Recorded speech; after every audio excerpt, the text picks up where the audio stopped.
Welcome back to Definitely Not Definitive. I'm Ken. And I'm Bethany. We're just a deadly duo in love that loves reacting to some death battle. Yes we do. And so, it's intense. Yeah, so we got a bet going between us. Who can get the most death battles correctly? Right now it's 5-3. We got the last ones both wrong. We both picked wrong. I think we both picked right. They got it wrong. I agree. And so, this one will be interesting though, because we've reacted to a lot of ones where we've got had some skin in the game, had a character that we kind of liked going into it. But this one, we don't know any of these characters at all. Because later today, we're reacting to, on our other channel for Fight Night Friday, Definitely Not Definitive Games, we're doing JoJo's Eyes of Heaven, dual attacks, heat attacks. And so we're learning about Jotaro versus Kenshiro. So JoJo's Adventures versus Fist of the North. So two things we don't know anything about. And Bethany's going to explain how we do death battles. So we start off by watching the first half of the video where they talk about the characters, their special skills, armors, weapons, and then we stop the video to write down who we think is going to win. And this is so that we can't change our minds. Yeah.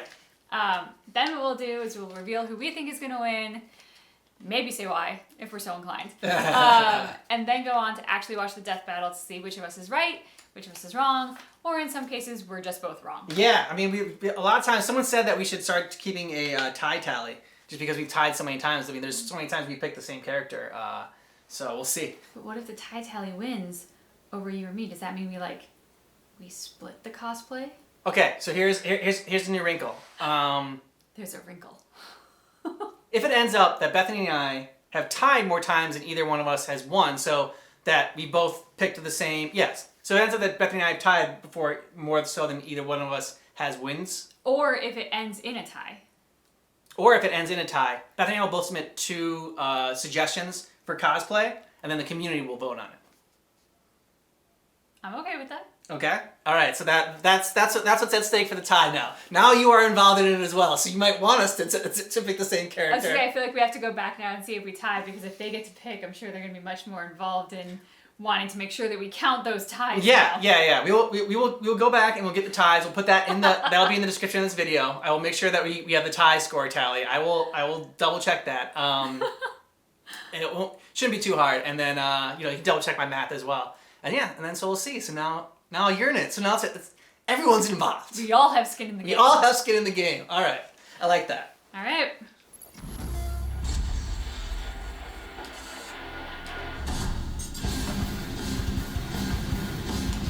We've covered a lot of macho heroes here on Death Battle, but these two are as manly and stoic as they come. It's all in those sweet-ass jackets. I mean, I guess they're pretty badass, too. Jotaro Kujo, the delinquent hero from JoJo's Bizarre Adventure. And Kenshiro, the wandering fist of the North Star. Said both their names terribly. Boomstick. And it's our job to analyze their weapons, armor, and skills to find out who would win a death battle. As a teenager, Jotaro Kujo was a fairly infamous troublemaker. But you can just call him JoJo like his friends do. Get it? Jotaro Kujo. How bizarre.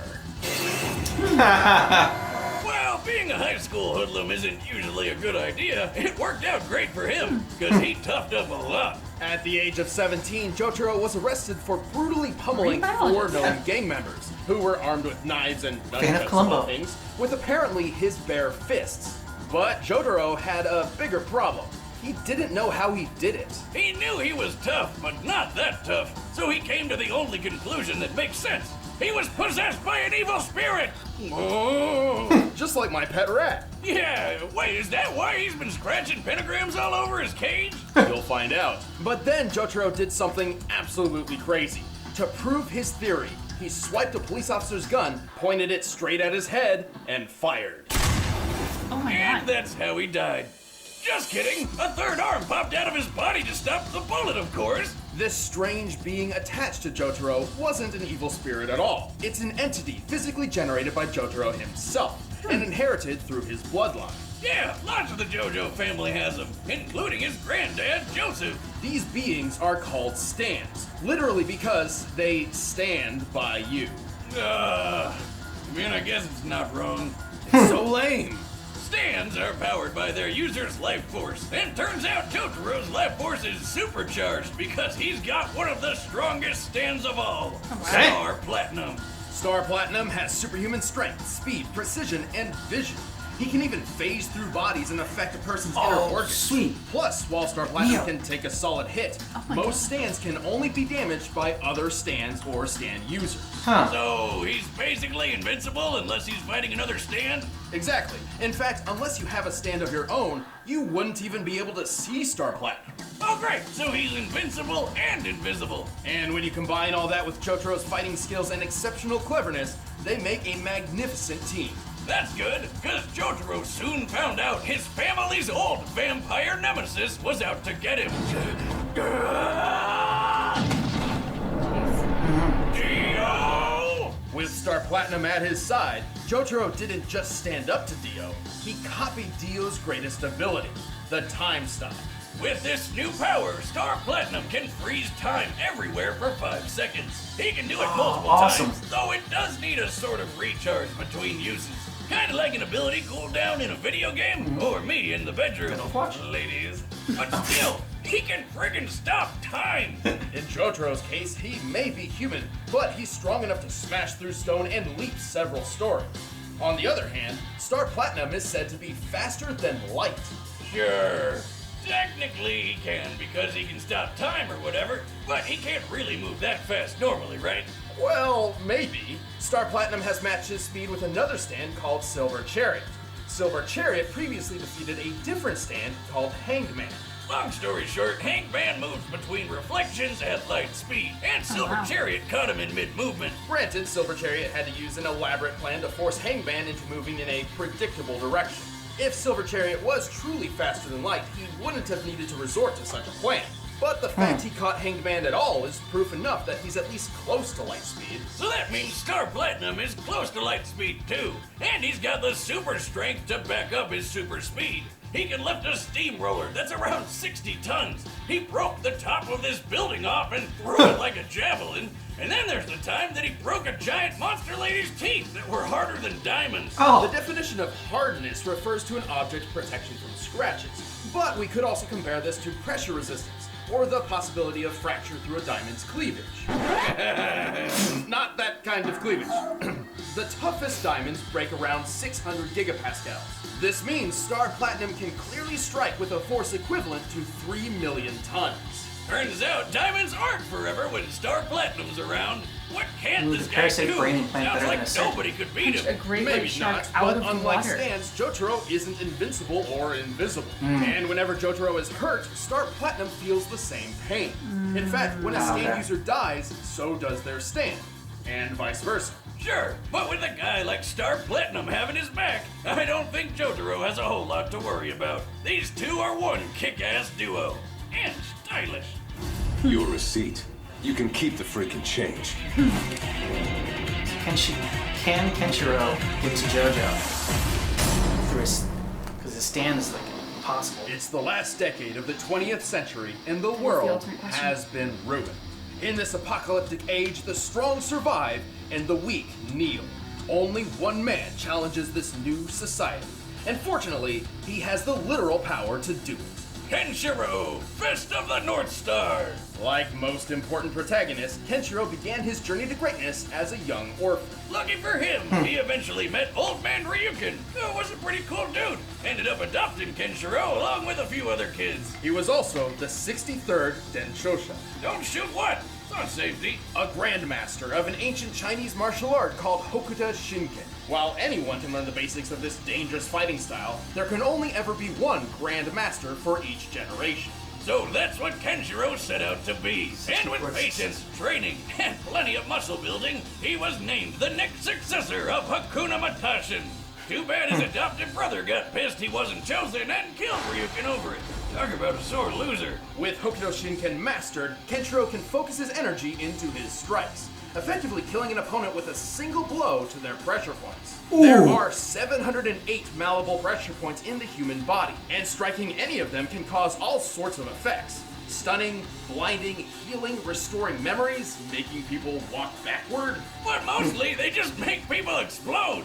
Anyway, things started looking pretty great for Kenny. He even got engaged. But then nuclear war broke out and turned the Earth into Mad Max Also affected land. animals and Kenshiro's vehicles. fiance got kidnapped, and this guy used his knife fingers to draw a nifty Big Dipper on Kenshiro's chest. Oh. Seriously, how is he not dead after that? Miraculously, Kenshiro survived and began his wayward journey, wandering the wasteland searching for revenge. And if we go by how many people he blew up, I'd say he got plenty of it. He really does leave a big mess behind. I can't even imagine what it must be like to clean up after one of his fights. Kenshiro had no problem killing hordes of baddies with moves like his bone-crushing fist, spilling wheel-exploding fist, and 100 crack fist. Huh. Seeing him kill all these people from the inside out reminds me a lot of my ex-wife. How? Emotionally, Wiz. Most of the time, his body explosions don't even happen right away, giving him plenty of time to explain to his foes how they're about to die, right before they explode. It's like the Kill Bill Think move. you can beat me with a finger? That finger struck the hidden vital point known as Gakachu. There's no use fighting now. They're already dead.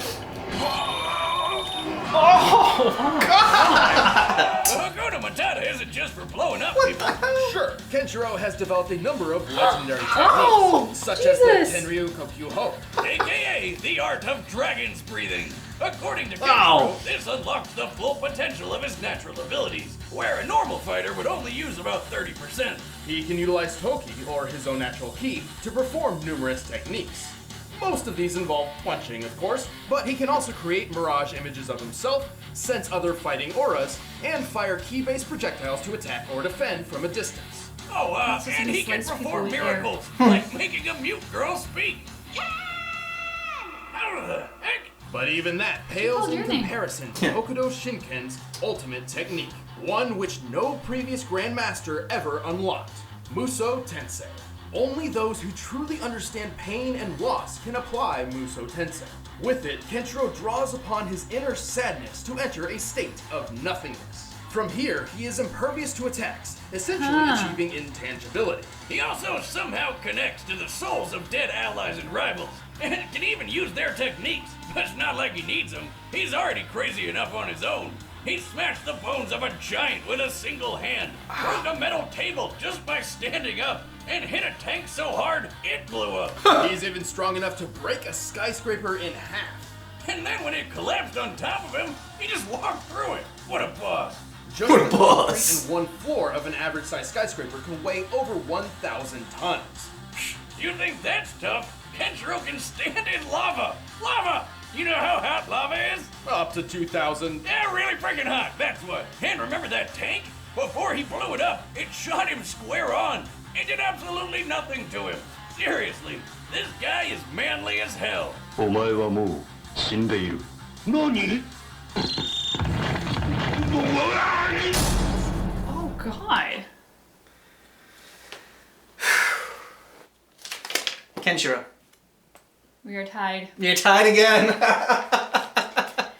So I'll admit, I was like Team JoJo right up until near the end of that video. Yeah. Because I was just like, yeah, but all the stuff he can do, I still don't see him getting near JoJo to like make it happen. But then I don't know, there was some of that stuff they covered at the end. I was just like, no, I don't think Kenshiro is killable between like the lava and walking through a building and that's fallen on him because he cut it in half and like one of the things in the corner was he can handle a poison 5 times as lethal as potassium cyanide. I mean, I was just like, you can't kill this guy.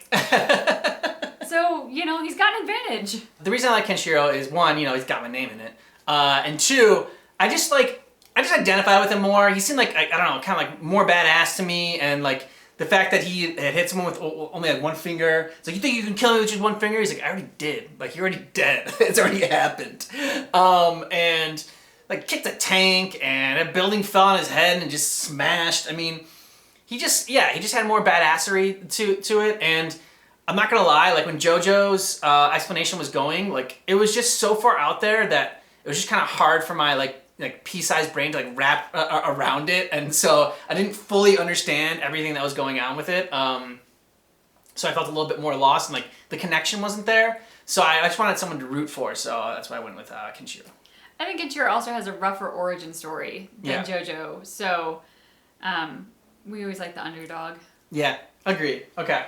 All right, the combatants are set. Let's end this debate once and for all.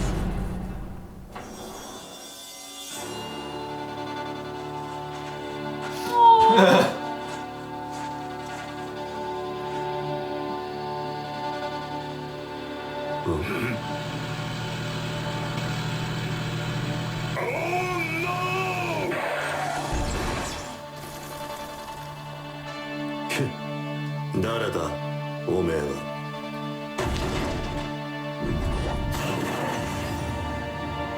おいじじいやるっていうのなら相手になろう場所を選ぶそこが貴様の死に場所だやっぱりお前は態度がでかいな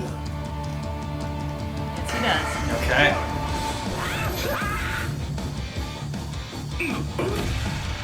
Ooh. Yeah.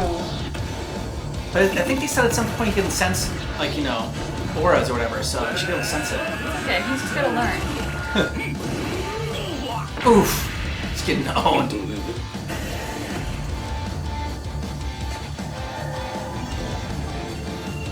Ah. Ah, crazy fists!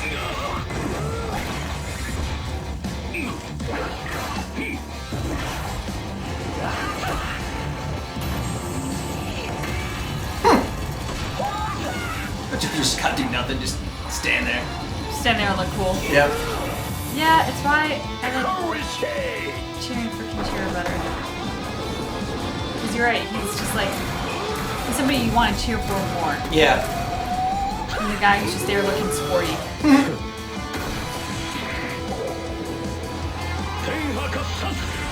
Like Kenshiro.